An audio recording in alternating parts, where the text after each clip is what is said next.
Hello and welcome to my YouTube channel Tech Mining. दोस्तों, आज हम लोग बात करेंगे माइनिंग सरदार के सैलरी स्लिप को, जो कि कुछ समय पहले ही कोल इंडिया लिमिटेड में ज्वाइन किए हैं।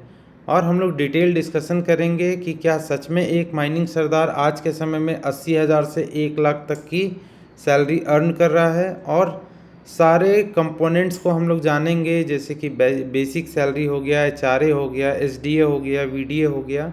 ये सब को हम लोग डिटेल डिस्कशन करेंगे कि कितना एक माइनिंग सरदार आज के समय में अर्न कर रहा है। तो बिना देरी किए वीडियो को शुरू करते हैं।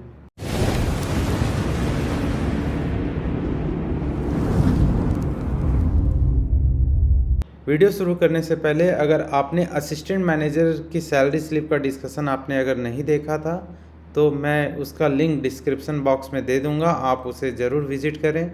सबसे पहले हम लोग बात करते हैं बेसिक पे। बेसिक पे यहाँ पे 47,330 रुपये 25 पैसे एक माइनिंग सरदार, जो कि न्यूली ज्वाइंड माइनिंग सरदार हैं, उनको पे किया गया।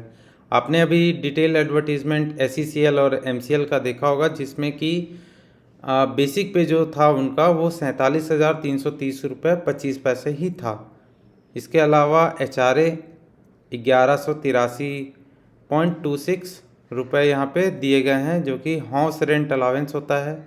अगला है एसडीए होता है स्पेशल डेयरनेंस अलावेंस, जो कि इनको 849 रुपये 58 पैसे दिए गए हैं। ठीक है, एसडीए यहाँ पे अटेंडेंस बोनस का ये 17.95% होता है। और अटेंडेंस बोनस बेसिक पे का 10% होता है। मान के चले कि आपका बेसिक पे 50,000 है और अटेंडेंस बोनस तब आपका कितना बनेगा, 5,000 रुपये। उसका 10% कितना हो गया, 5,000। 50,000 का 10% 5,000 रुपये हो गया। ठीक है, और जो अटेंडेंस बोनस है वो क्वार्टरली पे किया जाता है, यानी कि आपको हर 3-3 महीने पे आपको 5-5 हज़ार रुपया कंपनी के द्वारा दिया जाएगा। ठीक है, वो अटेंडेंस बोनस होता है। और एसडीए क्या होता है, 17.95% ऑफ अटेंडेंस बोनस। ठीक है, तो अगला है वीडीए होता है वेरिएबल डियरनेंस अलाउंस, जिसे हम लोग मेनली हिंदी में भत्ता बोलते हैं। वो 11,169 रुपये 94 पैसे यहाँ पे दिया गया है। स्पेशल अलावेंस की अगर बात करें तो वो 2,366 रुपये 51 पैसे यहाँ पे दिया गया है। नाइट ड्यूटी अलावेंस, जो कि अरियर के रूप में है, यानी कि पिछले मंथ का ये होगा, वो 300 रुपये यहाँ पे दिया गया है। चार्ज अलावेंस की अगर बात करें तो यहाँ पे 14,266 रुपये 77 पैसे यहाँ पे दिए गए। चार्ज अलावेंस अलग अलग सब्सिडरी में, जैसे कि ECL में 1 घंटा चार्ज अलावेंस दिया जाता है, तो BCCL में 45 मिनट चार्ज अलावेंस दिया जाता है। बेसिकली अगर हम लोग चार्ज अलावेंस को समझें तो जो चार्ज हैंडओवर जो 8 घंटे के ड्यूटी के बाद जो होती है माइनिंग सरदार और ओवरमैन की, उसके लिए कोल इंडिया के डिफरेंट सब्सिडरीज उनको चार्ज अलावेंस पे करते हैं। चार्ज अलावेंस अरियर की बात करें तो 1,712 रुपये, ये भी पिछले मंथ का है। और ओवर टाइम की अगर बात करें तो 9,130 रुपये 72 पैसे दिए गए हैं इनको। तो यहाँ पे टोटल ग्रॉस इनका कितना बन रहा है, 84,885 रुपये। इसके अलावा अगर आप अंडरग्राउंड में पोस्टेड हैं तो यूजी अलावेंस आपको दिया जाएगा, जो कि 11.25% होता है बेसिक पे का। ठीक है, और वीक ऑफ जो एक तरह से संडे ड्यूटी होता है, संडे के दिन अगर आप ड्यूटी करते हैं तो उसका भी पेमेंट अलग से आपको दिया जाता है, यहाँ पे आपको दिया जाएगा।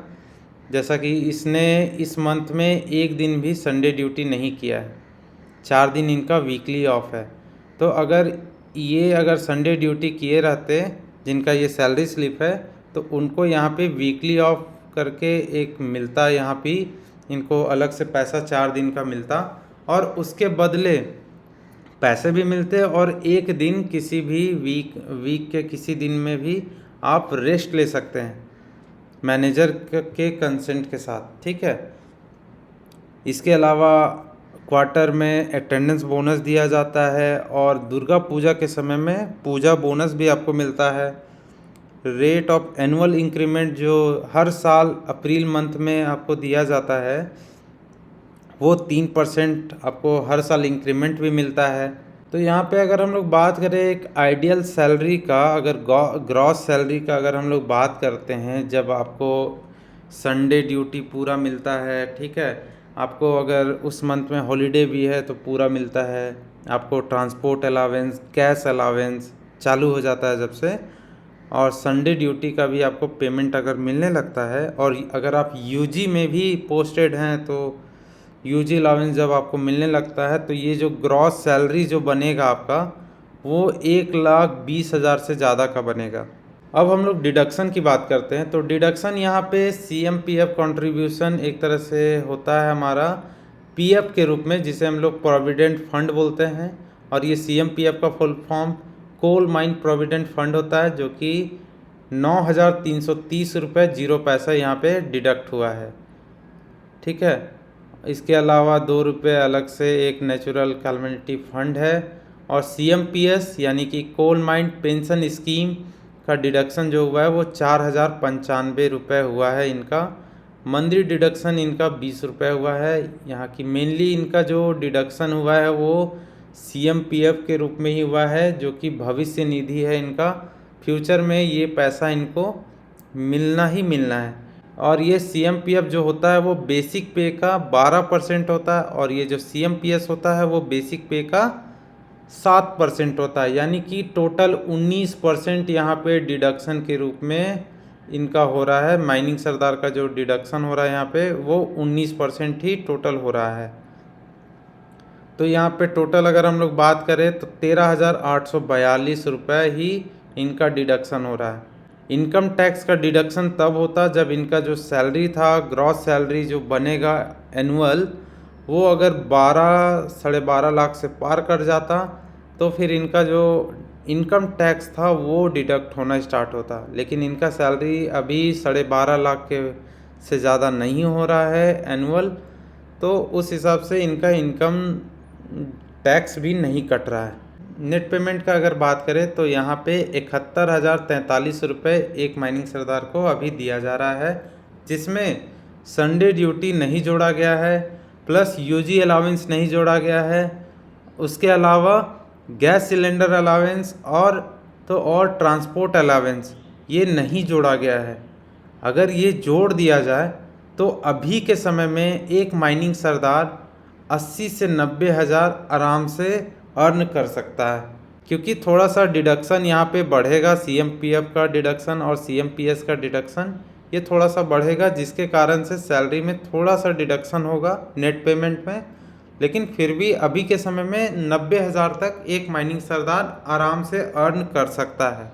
तो इस सैलरी के माध्यम से मैं आपको मोटिवेट करना चाहता हूं कि आप भी एक हैंडसम सैलरी एक सरकारी कंपनी में काम करके कमा सकते हैं, और अपना भविष्य कोल इंडिया लिमिटेड के किसी भी सब्सिडरी में आप अपना बना सकते हैं। आशा करता हूं कि आपको ये वीडियो पसंद आया होगा। मिलते हैं नए वीडियो के साथ, तब तक के लिए धन्यवाद।